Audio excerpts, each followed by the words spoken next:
എല്ലാവർക്കും നമസ്കാരം. നമ്മുടെ ചാനലിലേക്ക് എല്ലാവർക്കും സ്വാഗതം. ഇന്ന് നമ്മൾ നോക്കാൻ പോകുന്നത് നിങ്ങളുടെ പേഴ്സൻ്റെ എനർജിയാണ്, current energy of your person. ഇത് ഒരു ജനറൽ റീഡിംഗ് ആണ്. ഇത് എല്ലാവർക്കും മാച്ച് ആയിക്കൊള്ളണമെന്നില്ല. നിങ്ങൾക്ക് നിങ്ങളുടെ സിറ്റുവേഷനുമായിട്ട് നിങ്ങളുടെ പേഴ്സൻ്റെ ഇതുമായിട്ട് മാച്ച് ചെയ്യുന്നുണ്ടെങ്കിൽ നിങ്ങൾക്കിത് ഒരു ഗൈഡൻസ് ആയിട്ട് എടുക്കാം. അല്ലാത്തത് നിങ്ങൾ ഫോഴ്സ്ഫുള്ളി റെസനേറ്റ് ചെയ്യിപ്പിക്കാതെ വിട്ടുകളയുക. നമുക്ക് റീഡിങ്ങിലേക്ക് പോവാം. നിങ്ങൾ നിങ്ങളുടെ പേഴ്സണിനെ കുറിച്ച് പോസിറ്റീവായിട്ട് ചിന്തിക്കുക. നമുക്ക് അവരുടെ എനർജി ചെക്ക് ചെയ്യാം.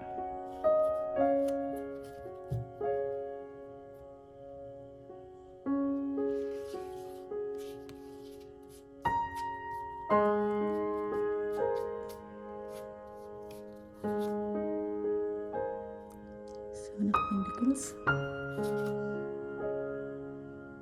Tower, Queen of Cups,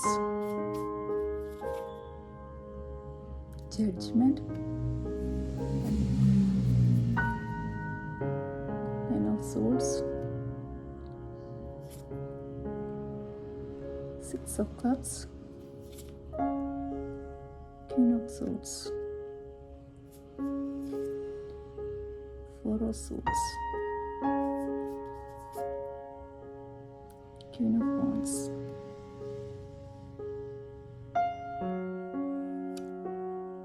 ഈ സ്പ്രെഡ് നോക്കുകയാണെങ്കിൽ ഇതിൽ കുറേ ആൾക്കാർക്കെങ്കിലും ഇതൊരു നോ കോണ്ടാക്ട് സിറ്റുവേഷൻ ആവാനുള്ള സാധ്യതയുണ്ട്. ഇവരുടെ എനർജി ഇപ്പോൾ നോക്കുകയാണെങ്കിൽ അവരിപ്പോൾ ഒരു വെയിറ്റിംഗ് പീരീഡിലാണ്. അവർ ഇപ്പോഴുള്ള ഈ സിറ്റുവേഷനിൽ അവർ സ്റ്റക്കാണ്. അവർക്ക് ഒന്നും ചെയ്യാൻ കഴിയാത്ത ഒരവസ്ഥയിലിരിക്കുകയാണ് അവർക്ക് നിങ്ങളോട് ഒരുപാട് സ്നേഹമുണ്ട്. അവർ യൂണിവേഴ്സിനോട് പ്രാർത്ഥിക്കുന്നുണ്ട് നിങ്ങൾക്ക് വേണ്ടിയിട്ട് ഒരു ജഡ്ജ്മെൻറ്റ് നടത്താൻ വേണ്ടിയിട്ട്. അവർ നിങ്ങളെ മാനിഫെസ്റ്റ് ചെയ്യുന്നുണ്ട്. യൂണിവേഴ്സിനോട് നിങ്ങളുടെ റിലേഷൻഷിപ്പിനെ കുറിച്ച് പറഞ്ഞ് പ്രാർത്ഥിക്കുന്നുണ്ട്. നിങ്ങളെ തിരിച്ചു കൊണ്ടുവരാൻ വേണ്ടിയിട്ട് യൂണിവേഴ്സായിട്ട് എന്തെങ്കിലും ചെയ്യാൻ വേണ്ടിയിട്ട് അവർ പ്രാർത്ഥിക്കുന്നുണ്ട്. അവരിപ്പോഴത്തെ ഈ സിറ്റുവേഷനിൽ അവർക്ക് ഒരുപാട് സങ്കടമുണ്ട്. ഒരു യൂണിവേഴ്സ് ഒരു ജഡ്ജ്മെൻറ്റ് നടത്തി കൊടുക്കാൻ വേണ്ടിയിട്ടാണ് അവർ പ്രാർത്ഥിക്കുന്നത്. അവർക്ക് നിങ്ങളോടുള്ള സ്നേഹം ഒരുപാട് സ്നേഹമാണ്. അവർ ഇപ്പോഴത്തെ സിറ്റുവേഷനിൽ ഒരുപാട് ദുഃഖിച്ചിരിക്കുകയാണ്. നിങ്ങളെ ഒരുപാട് മിസ് ചെയ്യുന്നുണ്ട്. അവർ നിങ്ങളെ കുറിച്ചുള്ള നിങ്ങളുടെ ആദ്യം നല്ല രീതിയിലുണ്ടായിരുന്ന സമയത്തുള്ള ആ ഓർമ്മകൾ മുഴുവൻ അവർക്ക് കയറി വരുന്നുണ്ട് അവരുടെ മനസ്സിലേക്ക്. അവർ നിങ്ങളെ വല്ലാതെ മിസ് ചെയ്യുന്നുണ്ട്.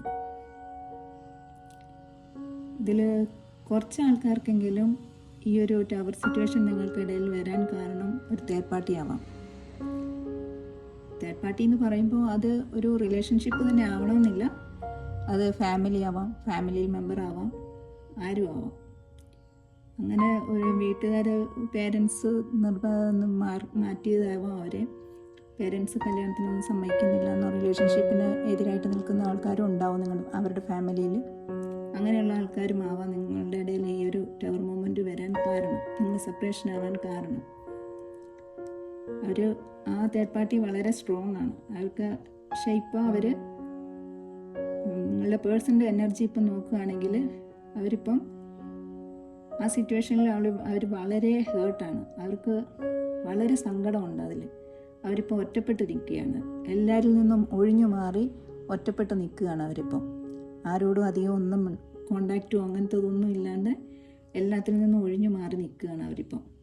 അവർക്ക് എങ്ങനെയും നിങ്ങളുടെ റിലേഷൻഷിപ്പ് എങ്ങനെയെങ്കിലും നല്ല രീതിയിൽ കൊണ്ടുവരണമെന്ന് വളരെ ആഗ്രഹിക്കുന്നുണ്ട്. നിങ്ങളെ വളരെ മിസ് ചെയ്യുന്ന ഒരു എനർജിയാണ് ഇപ്പോൾ കാണുന്നത്. നിങ്ങളെ ഒരുപാട് സ്നേഹിക്കുന്നുമുണ്ട്. നിങ്ങൾക്ക് വേണ്ടിയിട്ട് യൂണിവേഴ്സിറ്റിനടുത്ത് മാനിഫെസ്റ്റ് ചെയ്യുന്നുണ്ട്. നിങ്ങളുടെ റിലേഷൻഷിപ്പ് വീണ്ടും റീകൺസിലാവാൻ വേണ്ടിയിട്ട് അവർ ആഗ്രഹിക്കുന്നുണ്ട്. വീണ്ടും ഒന്നിച്ച് പഴയതുപോലെ ആവാൻ വേണ്ടിയിട്ട് അവർ ഒരുപാട് ആഗ്രഹിക്കുന്നുണ്ട്. ഇന്നത്തെ ഈ റീഡിങ് ഇത്രയേ ഉള്ളൂ. ഈ എനർജി, പോസിറ്റീവായിട്ടുള്ള എനർജി നിങ്ങൾ ക്ലെയിം ചെയ്തെടുക്കുക. ഇനി അടുത്ത ഒരു റീഡിങ്ങായിട്ട് വരുന്നത് വരെ ബൈ.